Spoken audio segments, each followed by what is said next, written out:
সদস্যবৃন্দ, আসসালামু আলাইকুম। ফ্যাসিবাদের নির্মমতার শিকার অসংখ্য মানুষের কান্না আর হাজারো প্রাণের আত্মত্যাগের মধ্যে দিয়ে অবশেষে আজ থেকে পুনরায় যাত্রা শুরু হতে যাচ্ছে জনগণের ভোটে জনগণের কাছে জবাবদিহিমূলক সত্যিকার অর্থে জনপ্রতিনিধিশীল জাতীয় সংসদ। বাংলাদেশের জাতীয় সংসদের রাজনীতির এই ঐতিহাসিক মুহূর্তে আমি আল্লাহর দরবারে শুকরিয়া জানাই, যার অশেষ রহমতে আমরা একটি ন্যায়ভিত্তিক গণতান্ত্রিক মানবিক বাংলাদেশ প্রতিষ্ঠার লক্ষ্যে যাত্রা শুরু করতে পেরেছি।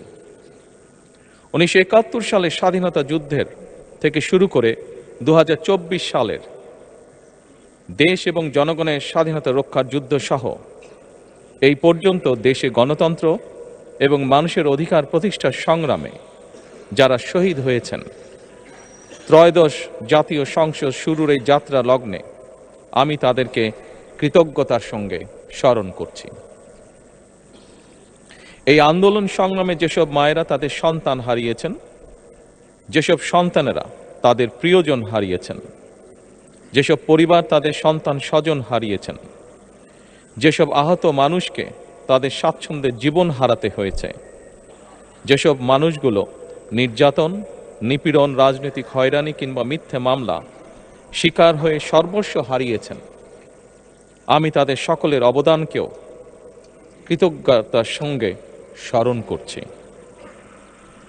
দেশের ছাত্র জনতা, কৃষক, শ্রমিক, শিক্ষক, কবি, সাহিত্যিক, সাংবাদিক, চিকিৎসক, প্রকৌশলী, আইনজীবী, কামার কুমার, জেলে তাঁতি, গাড়ি চালক, ব্যবসায়ী এবং সরকারি বেসরকারি চাকরিজীবী, গৃহিণী, সারা দেশে গণতান্ত্রিক রাজনৈতিক দলের নেতা কর্মী সমর্থক তথা সর্বস্তরের সকল শ্রেণী পেশার মানুষ যাদেরকে গুম, খুন, হত্যা, নির্যাতন, নিপীড়ন, মিথ্যা হামলা মামলা কিংবা জীবন্ত মানুষের কবরস্থান তুল্য বর্বর বন্দিশালা, আয়নাঘর, কোনো কিছু দিয়েই যাদের গণতান্ত্রিক আকাঙ্ক্ষাকে রুখে দেওয়া যায়নি,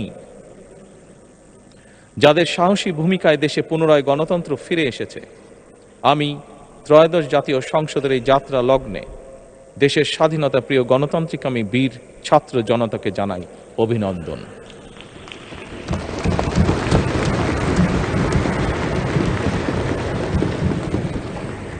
সম্মানিত সংসদ সদস্যবৃন্দ, দেশনেত্রী মরহুমা বেগম খালেদা জিয়া জনগণের অধিকার প্রতিষ্ঠায় দেশে সংসদীয় গণতন্ত্র প্রতিষ্ঠা করেছিলেন, সংসদীয় গণতন্ত্রকে প্রাতিষ্ঠানিক রূপ দিয়েছিলেন।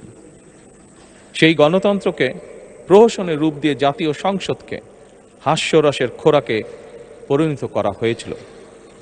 দেশে তাবিদারি শাসন শোষণ কায়েম করা হয়েছিল। দেশে সংসদীয় গণতন্ত্র এবং জনগণের অধিকার পুনঃপ্রতিষ্ঠা করার জন্য দেশনেত্রী বেগম খালেদা জিয়া জীবনের শেষ দিন পর্যন্ত লড়াই করেছেন। জীবনে কখনোই স্বৈরাচার কিংবা ফ্যাসিবাদের সঙ্গে আপোষ করেননি। দেশে আজ থেকে আবারও সেই কাঙ্ক্ষিত সংসদীয় গণতন্ত্রের যাত্রা শুরু হলো, আলহামদুলিল্লাহ।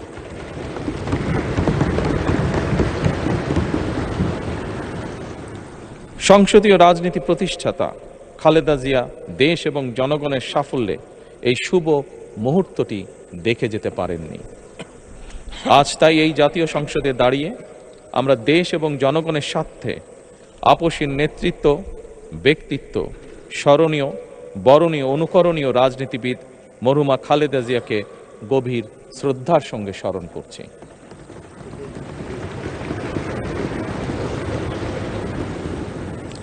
সম্মানিত সংসদ সদস্যবৃন্দ, দেশে বহুদলীয় গণতন্ত্রের প্রবক্তা এবং প্রবর্তক, স্বাধীনতার ঘোষক শহীদ প্রেসিডেন্ট জিয়াউর রহমানের একটি উক্তির কথা আপনাদের সামনে আমি স্মরণ করতে চাই। তিনি বলেছিলেন, জনগণই যদি রাজনৈতিক দল হয় তাহলে আমি সেই দলেরই আছি। অর্থাৎ ব্যক্তি কিংবা দলের স্বার্থ নয়, জনগণের স্বার্থই সবচাইতে বড়। এটাই বিএনপির রাজনীতি। আমি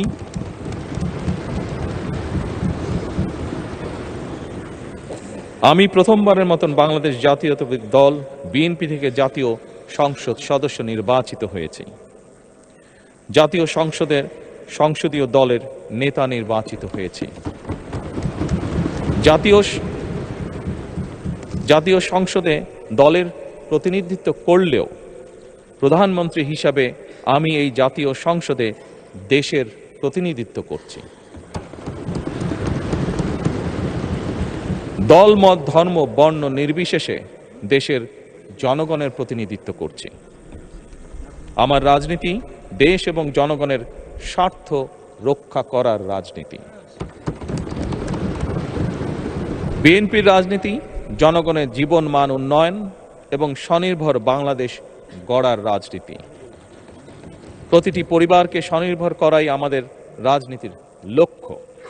প্রতিটি পরিবারকে স্বনির্ভর করার মাধ্যমেই বিএনপি একটি স্বনির্ভর, সমৃদ্ধ, নিরাপদ, গণতান্ত্রিক বাংলাদেশ প্রতিষ্ঠা করতে চায়। এই লক্ষ্য অর্জনে আমি জনগণের সমর্থন এবং সহযোগিতা চাইছি।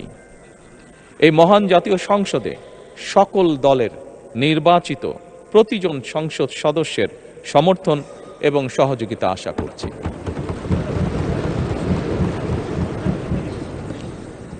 সম্মানিত সংসদ সদস্যবৃন্দ, আমি বিশ্বাস করি আমাদের দল কিংবা মত কিংবা কর্মসূচি ভিন্ন হতে পারে, কিন্তু তাবেদার মুক্ত, ফ্যাসিবাদ মুক্ত একটি স্বাধীন, সার্বভৌম, নিরাপদ, স্বনির্ভর বাংলাদেশ প্রতিষ্ঠায় আমাদের মধ্যে কোনো বিরোধ থাকতে পারে না, বিরোধ নেই।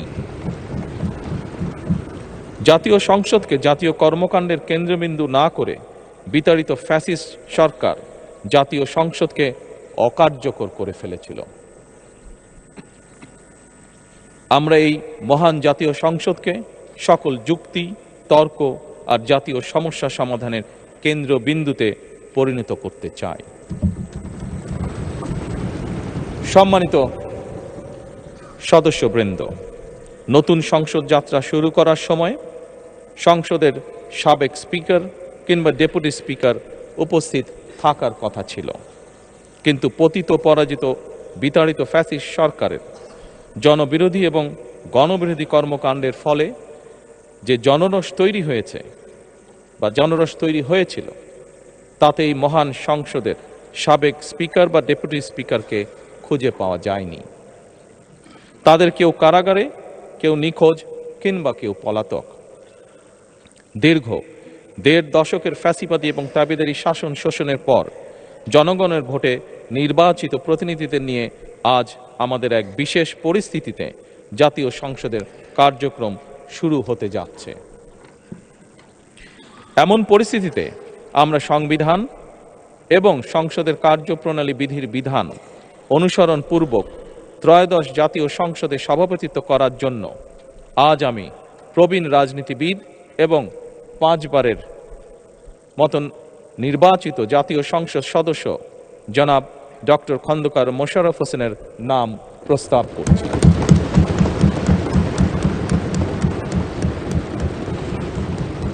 সম্মানিত সংসদ সদস্যবৃন্দ, আমাদের সংসদীয় রীতিনীতির ইতিহাসে এই ধরনের পরিপ্রেক্ষিত নজিরবিহীন নয়। 1973 সালে তৎকালীন প্রধানমন্ত্রী মরহুম শেখ মুজিবুর রহমান ওই সংসদের সদস্য মাওলানা আব্দুর রশিদ তর্কবাধীশের নাম প্রস্তাব করেছিলেন এবং তার সভাপতিত্বে বাংলাদেশের প্রথম সংসদের প্রথম অধিবেশন শুরু হয়েছিল। আমি জাতীয় সংসদের সকল সম্মানিত সদস্যকে স্বাগত এবং ধন্যবাদ জানাই। আল্লাহ হাফেজ। বাংলাদেশ জিন্দাবাদ।